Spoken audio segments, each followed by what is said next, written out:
What is good, guys? It's Rey-Jay back with another video. And this one wants to break down what's going on with the overall market, what you should be watching for moving forward. I'm also going to break some very important technicals on SPY, Tesla, Nvda, the QQQ, and a couple of other tickers, and talk about how things are looking so far and what this means for the market moving forward. But before I break anything down, all this information, before I get into any more details and talk about these tickers, let me just mention a couple of things. I'm firstly not a financial planner, so take nothing I say as financial advice. And also, if you guys can, please check out the Moomoo link, which is down below and in the description. If you sign up for Moomoo with the link down below and deposit $100 into the account, you're guaranteed up to 5 free stocks. The offer ends in just 8 days, so check it out before they run out. Anyways, let's break down what's going on with the market. So, just as a reminder from my video from yesterday, I mentioned to you all that we have a giant cup and handle forming on the monthly on SPY as of right now. Now, my opinions could always change depending on economic factors and earnings and things like that. But as of right now, it looks like that this is most likely going to play out. Now, could there be more downside for October? It's still a possibility, right? The market could still drop a little bit more, but we are looking like we're set for a very nice bounce soon as we approach November. And then November and December should be very bullish months, most likely, just by looking at this trend. That is what happens historically, the large majority of the time. And do not forget that this year is going to be the year before a massive election. So that could have a very big effect on how the market moves too. Anyways, I don't want to just focus on SPY now. I just want to focus on a couple of things about it and then start to transition to other technicals, other companies. On SPY, there's a bullish and a bearish case. I mean, it is possible the market is finished bottoming and, or not. I mean, we're going to be watching this test right here at this 432 area. From an Elliott wave perspective, we could be testing 432 to 433, then reject, or go a little bit higher towards 435 or so, maybe even 440, depending on how high we go. This could be like just wave 4 on an Elliott wave sequence. Then we just drop one last time, and then the market bottoms here, and we just start to rally back up, and we start pumping for November and December, approaching the highs we made for the year.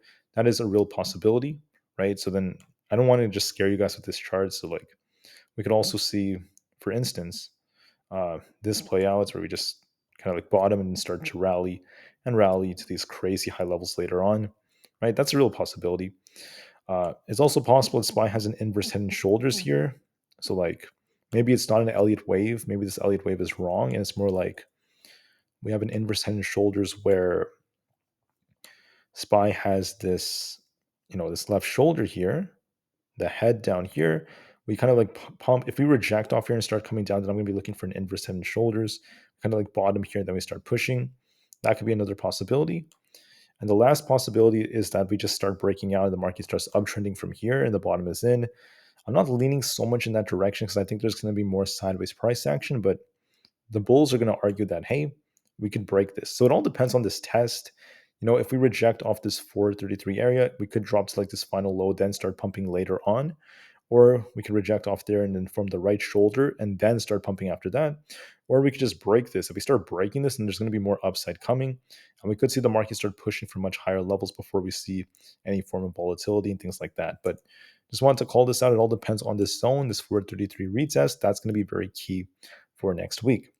Now, what does this mean for the broader markets? What does this mean for Tesla, right? What does this mean for Nvda and all these other tickers? Here's my answer. So on Tesla, we're looking kind of mixed right now. We're not super bullish, not super bearish. We're kind of in the middle. We are looking like we want to pump a little bit more, but I just want to be very careful because we still have this head and shoulders. So we're going to be watching a test on Tesla. Tesla is likely going to try pumping. It's going to try to break out.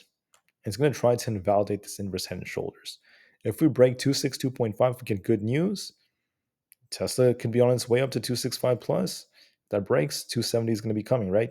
We could make an attempt to start squeezing. That's the bullish case. But hold on, we can't turn bullish yet until we break this level. And this is going to be like a really key level. This 262.5 to 263 zone, that is going to be key for next week. I'm going to make this a little bit bigger and actually change the color of this. Let's make this blue so you guys can remember this level. This is going to be a key level. This blue line you see, this is going to be key. Why is this key? Because this is where the right shoulder could also be, the resistance for the right shoulder. Because if Tesla ends up doing this, okay, if we end up doing this, Instead of just going and going and going, what if Tesla fails at this level? This level is going to be key. Then we start sinking back down like this. If the market structure changes off that rejection, then Tesla could be establishing a head and shoulders, and this thing could still remain bearish. It depends on the news and other factors. We can't turn too bullish just yet. Okay? So, what is the lesson from this? It's simple. You want to be watching this test.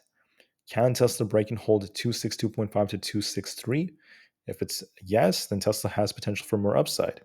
If it's no, if we reject off this, then Tesla could start sinking and this head and shoulders could still play out.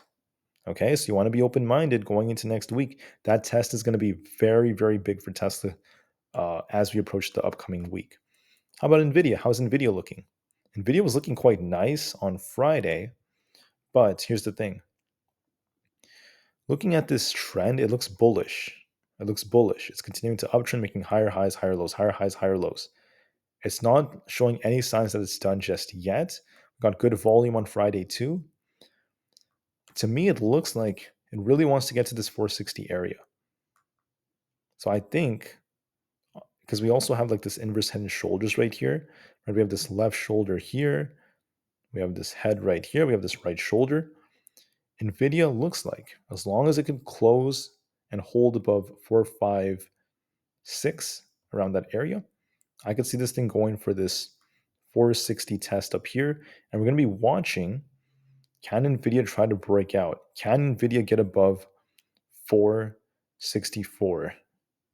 If we achieve 464 plus, it might not be done from here. It could go up to fill this gap around 470, then maybe reject off that temporarily, get a back test here, and do something like that. It depends on this like more bullish case, and they could always bounce and start pushing later on. But then it depends on different factors. So this 460 area is going to be a key level for Nvidia if we do end up testing it, because the bearish case would be like we kind of push up like this to 460, and then we fail. So you want to be watching that 460 area to see if Nvidia rejects off of it or not, because that's where Nvidia has gotten rejected in the past, right here, 461 around there. So we're going to be watching that very carefully going into next week. That is going to be key for this stock. Can Nvidia, pass the test for the bulls and start pushing up, or does Nvidia get the rejection? That I can't promise anything just yet. We'll have to just wait and see what the test tells us. How about Apple? How is Apple looking? Apple was looking quite strong on Friday, and it actually broke some very, very critical levels. So I called out this level. I forgot to draw the line here, or it just got deleted. Basically, 180 is going to be a very important level for Apple. So we're going to be watching that very, very carefully. Let me just change the color so it's a little bit easier to like see. But for now, we want to be watching to see how this ends up reacting. And another level worth watching is going to be this 178 resistance, very close to that 178 to 175, 177.5 to 178 zone. Let me just highlight where this level is instead. I think that's going to be a little bit better. So right here, we're going to be watching Apple very carefully right here. How does Apple react to this? Can Apple break and hold this zone? If it breaks this, it's going to be pushing for 180. And that's going to pump the market more.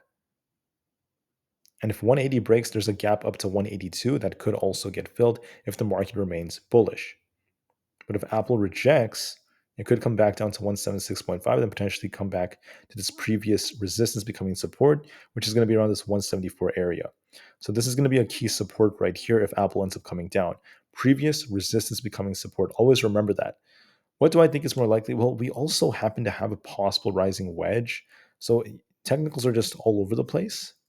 You could draw this out on Apple.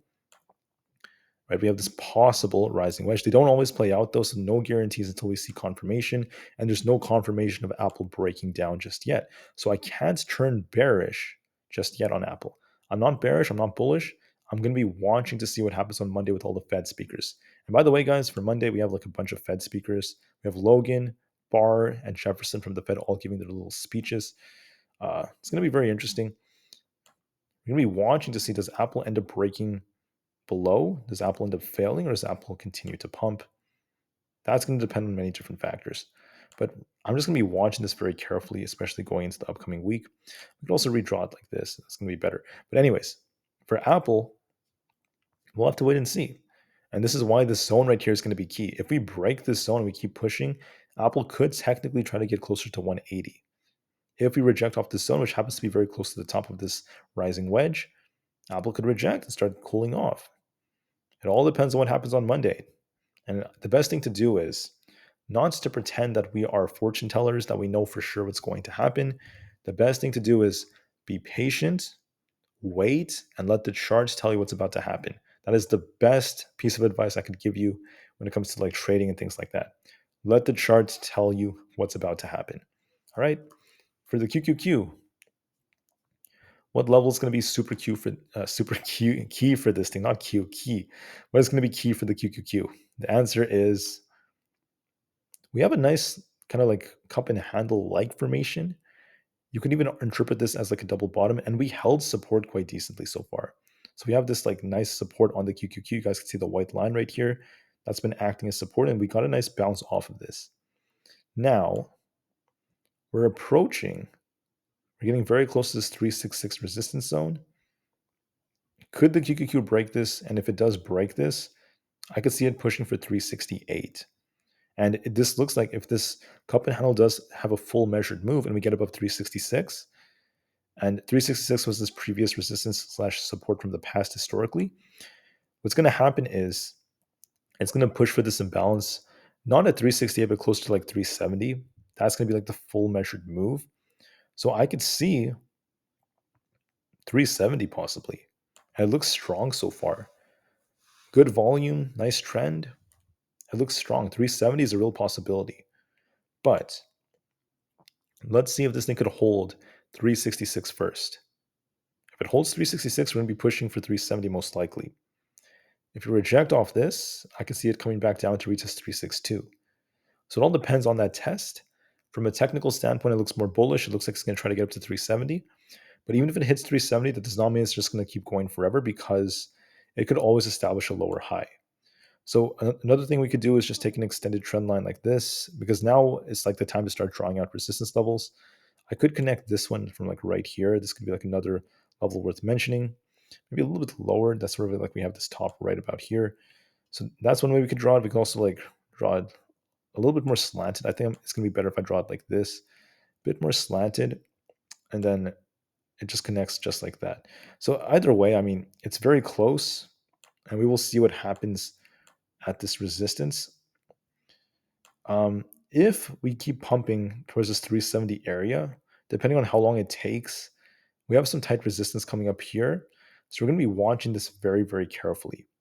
Do we reject off this resistance, or do we like end up bouncing? It's going to depend on many, many different factors. We will see if this is where this thing ends up topping. Maybe it takes a few days and the top is like in the very low 370s before it rejects. Because this whole thing could just be like another one of those counter trend rallies. So for example, right, if we just delete this just to make this clear, in the past, okay, the QQQ did something very interesting. Notice how we came down, we got a temporary bounce, and we established a lower high, and then we started sinking lower. We got a temporary bounce, we established a lower high, then we started sinking lower. We got a temporary bounce. Are we about to start, uptrending, or are we about to establish a lower high then start sinking lower? That's a question to be answered very soon. We're going to find out very, very soon. So I just want to kind of like put this in your mind that we can't turn into mega bulls just yet. Even if the market bounced, I'm not a mega bull right now. I believe the market most likely is going to remain bullish for November/December.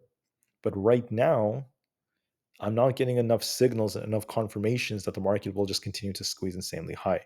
Yes, the QQQ has potential, looks bullish from a technical standpoint, but we need to see it break and hold 366 first. All right. And I hope that's as clear as possible. So, anyways, guys, I thank you all so much for listening. I hope this video was helpful for all of you guys out there. Please have an absolutely incredible rest of the day. And I'll see you guys very soon in the next video. So, thank you. Have a good one. Enjoy the weekend and peace out.